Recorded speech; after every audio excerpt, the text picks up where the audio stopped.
So we got to this new school in 2009, I believe, or 2008, and we had all these common areas, what they call breakout areas. And it was kind of like, what is all this space for? And when we went down to state art that year, we were sitting in Sanford's restaurant in Casper, and up in the top in Sanford's got all this crazy stuff everywhere in the ceiling hanging down, and it's just neat to look at. So kids love going there. We've gone there, we went there for years, and we were just saying, we should decorate the school like this. And they were like, yeah.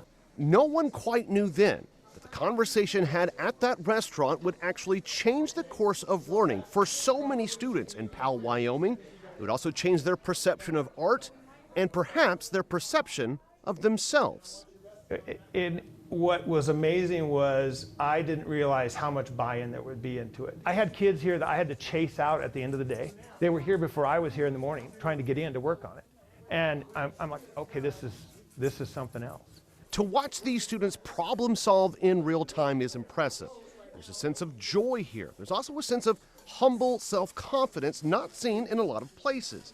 But when you begin to see how that hard work has paid off through the years, you understand why it brings so much joy and so much confidence to them.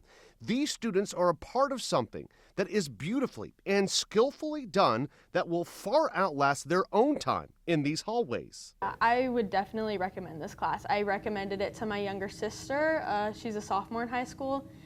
And I would recommend it to anyone, because really it's not just art, because I'm not the most artsy person. Like, I am terrible at drawing, but I didn't realize there was going to be opportunity to like build stuff, which I also didn't know I was good at. But once you try it, I figured out I was good at it. So, and we also do taxidermy, so I've gotten my hands on some taxidermy stuff, which is completely out of my realm, but I think it's one of the best programs in the high school for sure. From Marine One to a space shuttle to a dragon to you name it, you might think, how on earth did they pull this off? Well, it turns out communication is key.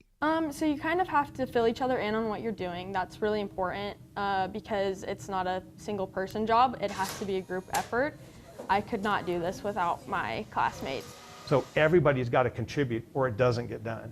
And they find that, I think they find that kind of intoxicating. They know that what they're doing, they can make mistakes. Errors are going to happen. We all make them. We're going to make them a bunch of times. But we still got to keep going with it. And we're going to make this work, we've all got to keep working on it. So they can't all do one part. It's got to be different parts, and we bring it all together for one thing in the end. This is beyond stereotypical art class. These are life skills being taught on a different level. You get kids that can't use a ruler or don't know what the fractions are on a ruler, right? They can read the inches, but they don't know where the eighths are, where the halves are, where the 3/8 are. And yet, by the end of this class, they're telling you what those are in decimal points. And they can add those and subtract those in their heads because they're using it so much in a real world situation. I think that's one of the coolest things. When we get to a math problem that we don't understand, go down to the math teacher. Let's figure out how to do this. How do we make this work? They'll help us solve it. And they'll throw out the equation, and all of a sudden that equation that they've been trying to teach kids, it means something because it's real world. It's not just theoretical, it's real world hands-on stuff. I think that's the most important part about this class, is that real world experience.